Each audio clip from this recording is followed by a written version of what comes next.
Oke guys, jarang-jarang kami berdua seperti ini. Perkenalkan, saya Yada Simamura. Tidak salah, semua sudah tahu ya. Nah, kali ini kami berdua mau ngobrol-ngobrol singkat tentang kehidupan yang berat ini. Bukan. Ini sesuai dengan judul videonya, review singkat hubungan pernikahan yang sudah berjalan selama 6 bulan lebih. Nah, saya mau tanya ke Ayang. Gampang ya pertanyaan, gampang, tidak susah. Ayang kalau jawab ini, kasih dekat mulut ke mic. Nah, kita kan sudah menikah selama 6 bulan, 6 bulan lebih, berjalan 6 bulan lebih. Nah, selama 6 bulan lebih ini, apa yang saya rasakan? Kalau sebelum nikah tuh kan kayak masih bisa, istilahnya tuh kayak masih bisa apa ya, masih bisa kayak keluar senang-senang sama teman-teman mungkin Ya, kan? lanjut. Kalau sudah menikah kan ya terbatas, harus sering di rumah. Kalau sudah menikah ya harus sering di rumah, urus suami. Kalau waktu belum nikah kan yang perhatikan kan cuma diri sendiri ya, cuma urus diri sendiri. Kalau sudah menikah kan harus urus suami, harus urus rumah. Kalau waktu sebelum nikah juga sih urus rumah ya. Itu aja sih. Itu yang saya rasakan selama 6 bulan ini. Jadi sebelum nikah waktu lebih banyak untuk kumpul sama teman-teman gitu. Lebih istilahnya tidak terikat. Apalagi sebenarnya masih banyak sih sebenarnya, cuman berarti sebelum nikah yang saya rasakan itu bukan bebas tapi lebih tidak terikat gitu ya. Nah, setelah sudah menikah agak susah karena sudah ada ikatan gitu ya. Saya nggak ada berpikir begini tuh. Sebelum nikah itu kayak saya punya tanggung jawab dan beban itu belum banyak. Nah, setelah sudah nikah tanggung jawab dan beban itu semakin banyak. Saya setuju gak tidak? setuju. Nah, cari sini ya kira-kira. Setuju. Kalau saya yang saya rasakan itu setelah sudah menikah selama 6 bulan nih. Ini soal ini dulu ya, soal kayak biaya hidup dulu. Ini dari segi biaya hidup. Sebelum menikah itu benar-benar kayak apa ya? Ya kita hanya mikirin diri sendiri. Ya secara beban hidup yang saya pikirkan hanya sendiri. Ya, senang-senang ya. Bukan masalah senang-senang, jadi lebih ke secara urus diri sendiri itu masih belum banyak gitu. Pokoknya kalau dari segi biaya hidup belum banyak. Nah, setelah sudah menikah, nah itu baru langsung kaget, guys, kaget. Ya wajar. Kenapa kaget? Karena ternyata apalagi posisi saya sebagai laki-laki ini kan kepala keluarga. Otomatis kepala keluarga tuh tanggung jawabnya lebih besar. Bukan berarti seorang ibu rumah tangga tanggung jawabnya tidak besar, tidak. Sama-sama punya peran dan porsi masing-masing yang berbeda. Tapi seorang kepala keluarga itu jelas lebih banyak dan lebih berat gitu. Dia harus menghidupi istrinya. Nanti kalau sudah punya anak, dia harus menghidupi istri dan anaknya. Nah, itu jadi menurut saya besar dan tanggung jawabnya itu tidak gampang lah. Jadi ketika sudah menikah setelah 6 bulan berjalan, wah kaget sih. Tapi kagetnya bukan kaget lebih ke macam ternyata begini ya rasanya sudah menikah, jadi mempunyai posisi sebagai kepala keluarga. Jadinya harus biaya istri yang dulunya sebelum menikah hanya biaya hidup sendiri, makan sendiri, terus ya walaupun masih ditanggung orang tua ya. Belum bayar listrik, belum bayar tanggungan yang lain, belum beli beras, belum beli telur. Nah, jadi curhat. Nah, setelah sudah menikah itu semua yang harus saya pikirkan. Jadi kayak yang tadi saya bilang kaget, ya itu memang betul kaget. Kayak, wih anjir, ini kenapa jadi pengeluaran jadi 2 kali lipat. Itu setelah sudah menikah itu yang saya rasakan. Ternyata pengeluaran jadi 2 kali lipat ya. Yang jadinya kemarin hanya beli makan untuk diri sendiri, ini saya harus beli makan untuk saya dan saya punya istri. Otomatis 2 orang, saya tanggung 2 orang, ya kan. Terus harus bayar listrik, bayar gas, bayar wifi. Ini dari segi biaya hidup. Terus dari segi mental. Nah, sekarang kalau menurut saya yang dari segi mental bagaimana? Biasa kan ya kalau orang kalau belum menikah ya kan otomatis egonya. Nah, kan kalau bicara mental berarti ego. Berkaitan dengan dalam diri. Ego tuh masih banyak. Masih mikirin diri sendiri, ya itu balik lagi mikirin diri sendiri. Nah itu, maka kalau menurut saya bagaimana? Dulu dari sebelum nikah dengan sesudah menikah. Kalau sebelum nikah ya masih suka mikirin diri sendiri. Kalau sudah nikah kan ya nggak bisa cuy. Apalagi kalau berkelahi dalam rumah tangga guys. Belum lagi kalau suami punya ego naik, terus kalau istrinya juga naik, tuh jadi apa tuh? Jadi ya palingan kalau satu naik ya satu turun. Sabar sih itu. Nah jadi begitu kira-kira. Nah kalau sudah menikah kita tidak bisa bawa itu ke dalam pernikahan. Nggak bisa. Itu yang saya pelajari secara pribadi. Itu nggak bisa dibawa di dalam pernikahan. Ketika ego itu kita bawa di dalam pernikahan, maka yang ada hanya masalah gitu. Masalahnya bukan masalah besar, bukan. Masalah yang kecil-kecil. Nah, karena itu egonya lebih banyak gitu. Saya dari pacaran sering kasih ajar ke saya punya istri, ya kan. Dulu kan masih pacar, sekarang sudah istri. Saya sering kasih ajar begini. Kita dalam menjalin hubungan harus balance. Laki-laki 50%, perempuan 50%. Itu yang dinamakan balance. Tidak boleh laki-lakinya 80%, perempuannya tetap 50%. Bahkan perempuannya 30 atau 20%. Oh nggak bisa. Itu jomplang. Itu berarti tidak seimbang, ya kan? Anjlok. Yang satu tinggi, yang satu rendah. Nggak bisa. Jadi harus balance, harus seimbang. Nah kalau yang laki-lakinya 80, perempuannya di 50, berarti laki-lakinya harus kasih turun ke 50. Nah kalau misalkan perempuannya di 30, dia harus kasih naik. Dia nggak boleh minder. Nah gitu pun sebaliknya, misalkan laki-lakinya yang rendah ke 30, perempuannya 70, perempuan lebih dominan, ya kan. Ada banyak yang kayak gitu juga. Nah apalagi di dalam pernikahan. Itu dari masih pacaran saya sudah ajarkan ke saya punya istri. Nah, sampai sudah menikah ya puji Tuhan dia bisa mempraktekkan, dia bisa melakukan, sekalipun ya masih banyak kekurangan dalam mempraktekkan itu, tapi setidaknya dia paham dulu, ya kan. Apa gunanya kalau kita sering komunikasi kayak gitu kan, saya ajari dia begini A B C D E, tapi dia tidak paham, dia tidak mengerti. Ya syukurnya dia mengerti gitu, sekalipun pada prakteknya, prosesnya kadang ya itu masih banyak ada kurang-kurangnya gitu. Tapi tidak apa-apa, itu yang namanya proses itu kan tidak ada yang berjalan mulus.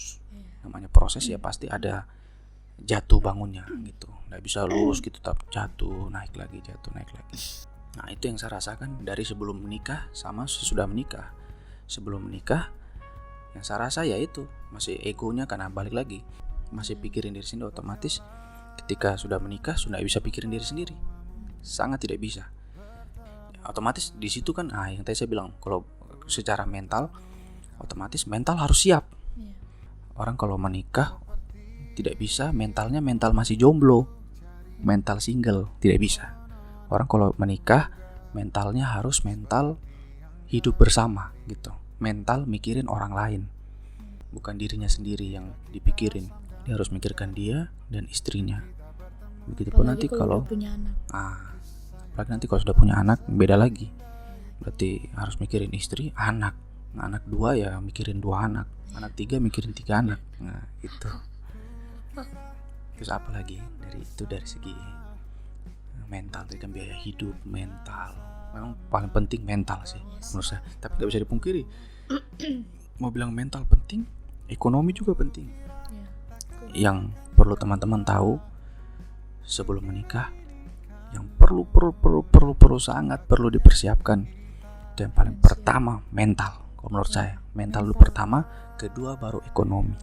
Jadi sebelum menikah kalau bisa sudah punya tabungan. Di mana-mana sih yang saya lihat sih rata-rata semua yang menikah tuh pasti sudah punya pekerjaan, sudah bekerja lah. Jarang sekali yang, sekalipun ada, tetap ada di dunia ini, tidak semuanya 100% tuh pasti yang sudah menikah pasti punya pekerjaan. Belum tentu, ada juga yang menikah dengan tidak ada pekerjaan, ada gitu. Terutama laki-laki tetap harus punya pekerjaan dulu, setidaknya dia punya penghasilan. Nah itu tadi yang saya bilang pertama yang perlu dipersiapkan ya kan sebelum menikah. Yang pertama mental harus dipersiapkan. Yang kedua penghasilan, dalam arti harus punya tabungan. Itu secara ekonomi, secara finansial. Nah, secara finansial. Dari sekian banyak saya punya bacotan ini. Yang setuju kan tidak? Setuju sayang. Nah, jadi begitu. Apa lagi sayang? Atau mungkin ada yang saya mau sampaikan gitu ke saya kan pada saat ini setelah sudah menikah 6 bulan. Ayang mau gimana kasih tahu rasanya? Saya mau bertanya nih. Yes. Gimana rasanya nikah sama perempuan yang umurnya masih muda? Bagus, ini pertanyaan bagus, saya suka nih. Oke. Pasti kalian penasaran kan umur saya berapa? Nah, saya akan jawab. Jadi gini, gimana rasanya menikah dengan perempuan yang jauh lebih muda? Ya, jadi gini guys, yang perlu kalian ketahui, perbedaan umur antara saya dengan Meron ini lumayan jauh. Jadi kami berdua beda 7 tahun. Nah, 7 tahun itu lumayan jarak yang ya lumayan. Nah, kalau 3 tuh masih wajar. Cowoknya dengan ceweknya beda 3 tahun gitu. 4 wajar. Nah, 5 ke atas ini udah nggak biasanya gitu. Nggak biasanya. Wajar sih masih wajar, cuma nggak biasanya. Kecuali beda 20 tahun, 15 tahun, nah lain cerita. Tapi kalau beda masih ya di atas 5-7 masih wajar, cuma jarang nggak biasanya.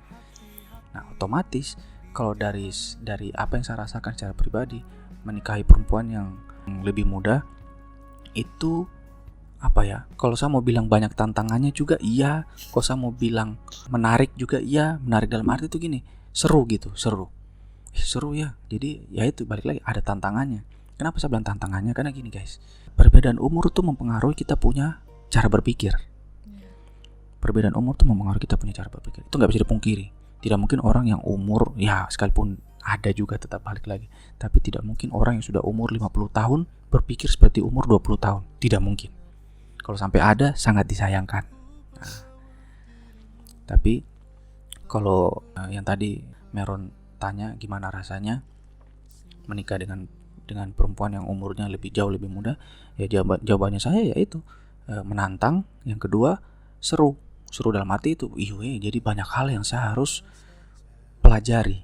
Dari pacaran saya sudah sering bilang juga, banyak hal yang saya harus pelajari dari waktu itu kan, waktu masih pacaran saya bilang banyak hal yang saya harus pelajari, banyak hal yang saya harus pahami dari karena kita beda umur, beda angkatan, beda saya lahir di angkatan 90-an, dia 2000-an, generasi 2000-an, generasi micin. Kan ini tua. Memang saya om. Puji Tuhan saya punya ponakan. Jadi sudah layak disebut om, dipanggil om. Gitu. Pokoknya menantang, seru. Nah, seru dalam arti itu banyak hal yang bisa dipelajari. Positifnya begitu ya, banyak hal yang dipelajari, yang bisa dipahami dari hatinya, dari dalam maupun dari luar, secara yang kelihatan. Apalagi yang saya mau tanya. Cukup jelas ya teman-teman. Nah sekarang kalau macam sebaliknya, kalau saya tanya dengan pertanyaan sama, apa yang saya ngerasakan mempunyai pasangan atau menikahi orang yang jauh lebih tua dari saya? Pastinya awalnya kaget ya guys. Ternyata pacaran sama orang yang lebih dewasa itu kayak gini ya. Waktu itu ini waktu masih pacaran maksudnya. Waktu masih pacaran tuh kayak ternyata kayak gini ya pacaran sama orang lebih dewasa.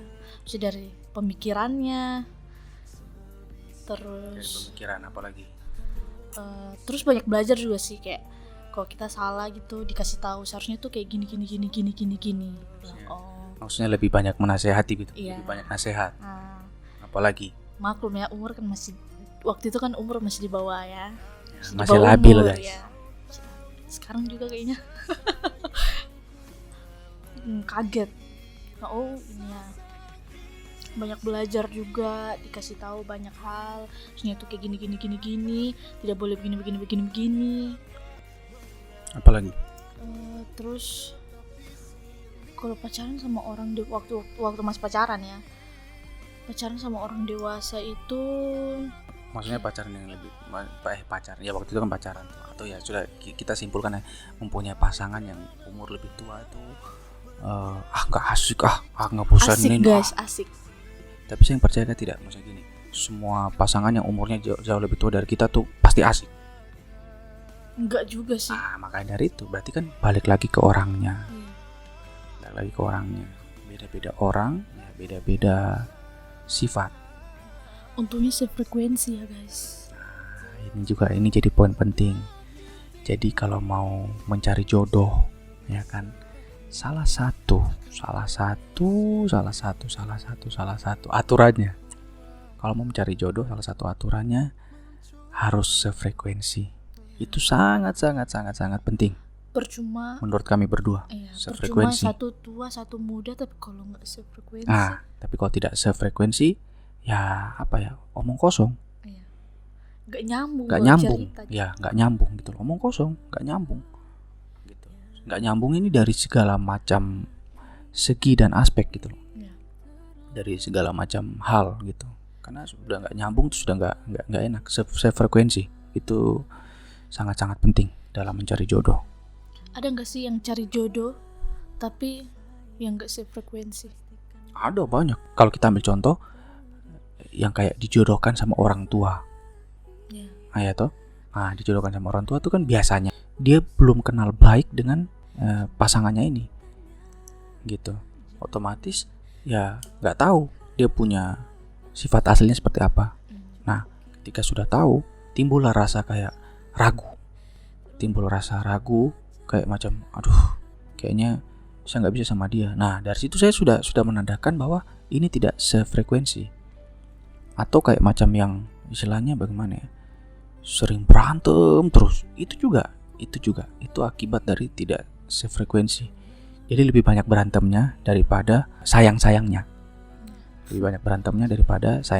Daripada romantisnya, harmonisnya. Nah, untuk kalian yang masih pacaran, kalau kalian sering lebih banyak berantem, lebih banyak marah-marahnya daripada romantisnya, daripada harmonisnya, sudah dipastikan tidak sefrekuensi. Catat itu. Jadi itu salah satu poin penting dalam pernikahan, sefrekuensi. Jadi berbicara tentang pernikahan yaitu sekompleks itu. Rumit sih, mau bilang rumit juga bagaimana? Iya, tapi kalau saya tidak lihat dari sudut pandang rumit. Saya tidak lihat dari rumit, tapi lebih yang itu, maksudnya benar-benar kompleks. Dalam arti banyak yang harus kita persiapkan gitu. Nah, jadi kira-kira seperti ini guys. Ini yang kami berdua rasakan. Yang kami berdua rasakan dari apa yang telah kami berdua lalui selama 6 bulan lebih. Kami berdua menikah di bulan Mei. Otomatis ini sudah 6 bulan lewat gitu. Ya, puji Tuhan. Doakan kami berdua terus agar hidup di dalam Tuhan. Hidup di dalam cinta kasih karunia, semakin baku sayang, semakin apa ya? Semakin maju. Semakin langgeng, ya kan, sudah pastilah. Juga untuk teman-teman yang sedang nonton video ini, yang masih pacaran tentunya, ya semoga dari apa yang kami rasakan bisa menjadi pelajaran buat teman-teman yang masih pacaran, apalagi yang sudah mau melangkah ke jenjang yang serius, yang sudah mau menikah, atau yang masih tentang kepastian mungkin. Jadi itu dia guys. mungkin cukup sampai di sini guys. Iya. Ini kan sudah durasi sudah ya setengah jam lebih lah kita ngomong kosong banyak kan. Oke guys, sampai di sini dulu. Semoga terhibur ya guys ya. Semoga kalian bisa mendapat bisa dapat hikmah dari bacotan kami berdua. Yang baik diambil, yang tidak baik jangan. Yes, itu dia. Semoga kalian semua sehat-sehat saja. Terus jaga kesehatan. Jaga jarak. Jangan lupa lakukan kebaikan dan yang Jangan paling lupa bersyukur Nah, guys. itu penting. Jangan lupa bersyukur dan semoga kita bisa melanjutkan konten seperti ini lagi ya. Nah, kalau kalian setuju boleh komen di bawah ya guys. Komen di bawah. Nah, bilang lanjut dong gitu. Ya kan formalitas aja untuk kasih banyak komen. lanjut dong guys. Nah, gitu. Jangan lupa like, share kalau bermanfaat atau kalau lucu atau garing atau apa, kalau ini silakan share sudah. Ya, terserah kamu. Dan yang paling penting subscribe. Ya kan, yang paling penting subscriber. Subrek ya. Supaya kami berdua semakin semangat lagi untuk bikin konten-konten bacotan seperti ini. Oke guys, ya sampai di sini dulu. Bye bye.